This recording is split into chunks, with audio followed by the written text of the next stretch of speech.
Attorney Rex, pwede ba namin malaman kung ano na next dito? Kasi lahat nagbibilangan na sila kung sino na susunod na uupo kung hindi sila. No?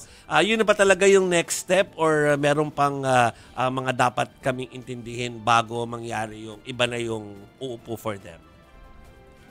Una po sa lahat, ang Duterte Youth Party List po ay maaaring umakyat sa ating Supreme Court sa pamamagitan ng petition for review on certiorari. Titignan din po namin kung makakakuha po sila ng temporary restraining order na alam po namin na hihingi nila. May isa pa po dyan, yung finality ng decision. Dahil ito po ay cancellation ng registration at hindi simpleng disqualification lamang, magiging final and executory po yung decision ng COMELEC na na-serve po ngayon within 30 days. At yan po sa loob ng 30 days po na yan din ang pag-akyat ng Duterte Youth sa pamamagitan ng certiorari po. Sa Lunes kasi sila pupunta ng Korte Suprema. Parang in-announce na nila kanina. So, ibig sabihin, kung hindi po maglabas ng TRO ang Supreme Court dun po sa 30 days na yon, dire-diretso, that's the only time na mapapalitan na po yung Duterte Youth. Ganun po ba?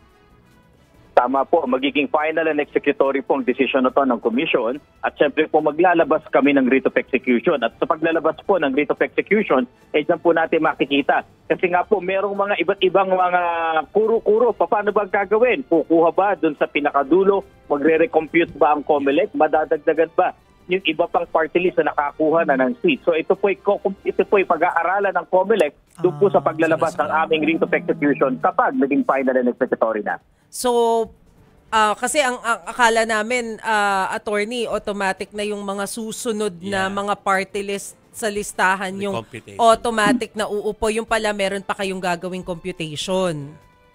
Tama po. May posibilidad pong gano'n. May posibilidad din po na madagdagan. Alam niyo po kasi, ang pagdating po kasi sa party list, may formula po talaga yung proportionate distribution nila. Kaya hindi namin masabi kaagad na pagkatapos bang tanggalin itong bagay na to, yung kasunod na ba na nasa dulo, ang agad-agad napapalit dun sa tatlong seat na meron sila.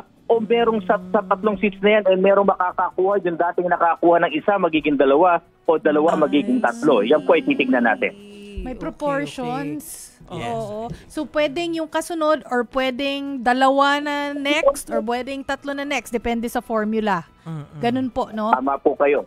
Oo. Tama po kayo. At pwede nga po yung mga dati nang nakakuha ng isang seat ay maaring maging dalawa at yung dating dalawa ay maging tatlo. Yan po mga bagay na yan na-aaralin namin po. So, paano magiging timeline po natin, Attorney Rex? Sabi niyo po, 30 days, magiging final na siya. After 30 days, kailan po yung magiging announcement kung sino yung papalit? Tama po, pagkalipas po ng 30 days ang aming pong clerk of the commission ay mag-i-issue ng tinatawag natin na certificate of finality at entry of judgment. At kasunod na po niyan yung writ of execution po. At sa susunod na linggo nga po, nasabi din po ni Chairman Garcia kanina habang kami ay nasa Zamboanga, na baka rin maglabas na rin ang COMELEC nung tinatawag natin na parang formula na gagawin dito. Hindi man para implement kagad, kundi para ipabatid sa lahat na ano yung kasunod na kaganapan. Ito nga pong tinatanong nyo, ano ang gagawin ng COMELEC in case maging final and executory na decision. Chiki, before mo, para buo lang yung storya at may tatanong si Chiki sa inyo, Attorney Rex, pero isisingit ko na po yung tukol doon sa, meron kasing parte doon sa naging desisyon na meron daw false statements ang Duterte Youth tungkol sa eligibility ng nominees at nagkaroon din ng mass withdrawal at substitution noong 2019. So, paano ito ay naka-apekto sa inyong desisyon na finally tanggalin na sila sa roster? Yun na yung tanong ko actually. Sorry. Yun na yun. So, thank you. Ito po yung kasama lang sa mga naging dahilan bakit na-cancel ang registration. Ang pinakauna po talaga yung jurisdictional matter. Yung hindi po nakapag-publish ang Duterte Youth according to the requirements. Yan po yung nagawa, kaya hindi naka-acquire ng jurisdiction ng COMELEC. At dahil doon, void po yung na-issue na registration. At tinignan na rin po ng COMELEC pangkalatan based on records. Yung pong sinasabing untruthful statements on the nominees po. Yung po matatandaan ninyo, yung isang nominee nila, yung kanilang number 1 nominee, ay lumalabas lampas na po sa 30 years old. Samantala ang kanilang party po ay para sa youth. So yun po yung sinasabi na untruthful statement. Ikalawa, yung pong sinasabi nila na walang manang bona fide intention to represent that sector, ilan po yan sa mga nakita pa. Tsaka yung pagka-advocate nga po ng violence base na rin sa mga social media posts at iba pa na nakita natin sa larangan po ng publication. So hindi myth yun ha, kasi kumakala sa social media na hindi to ko sa edad nila eh. So nung time na yon, issue yung edad. Oo, Oo. Comelec reporter pa ako nung Oo, na-cover ko yun. Talagang nandun si Mase. naging issue siya na matanda na yung nominee, hindi na Hindi considered na youth. representative of Opo. the youth. At Oo. At kung matatandaan niyo po, it's a matter of record na na-disqualify po, kaya naobliga po sila na mag-withdraw at palitan po yan. Nagkaroon din po ng pagkakataon na nagkaroon ng wholesale withdrawal at merong pumalit na bagong set na yung dati na rin sa ibang numero na nominee para maging number 1. Ilan lamang po ito sa nakita ng ating COMELEC. Maiba lang po, attorney, no? Kasi priority daw nyo ngayon ng COMELEC, yung mga contractors na parehong nagbigay ng donasyon sa politiko at may hawak na kontrata sa gobyerno. Baka meron po kayong pahayag patungkol po dito.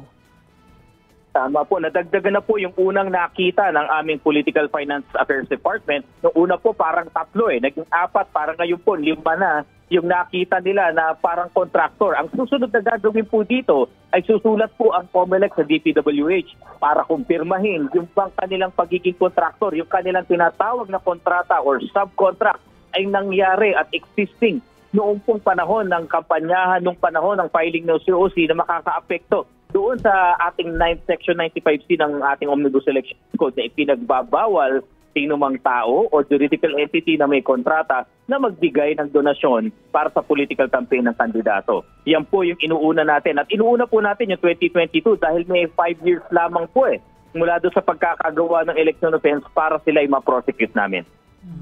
Attorney, etong ginagawa po natin na paghihimay dun sa mga nag-donate sa mga kandidato, bahagi po ito ng lifestyle check na inutos ni PBBM?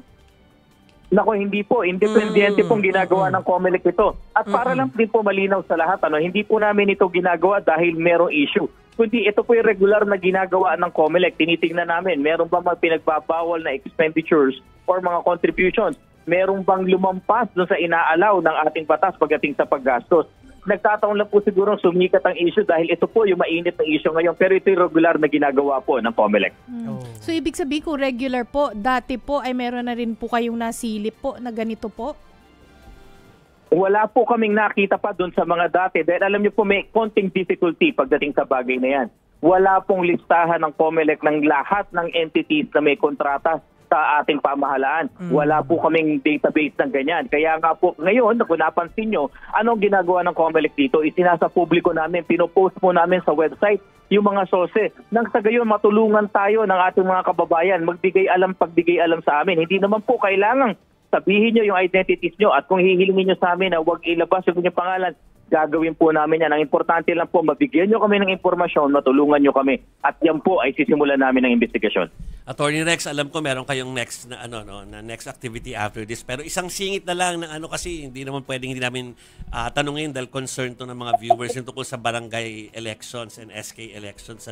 Alam natin, well, I'm sure alam ko naman ako ng sagot ni Attorney Rex dito, pero para lang alam ng publiko, kahit na may mga desisyon yung Korte Suprema asking yung Office of the President, Senado, Kamara na magsumite ng komento tungkol sa postponement, if ever lang yung target date na December or November, handa naman if ever man ang maging eventuality, Attorney Rex.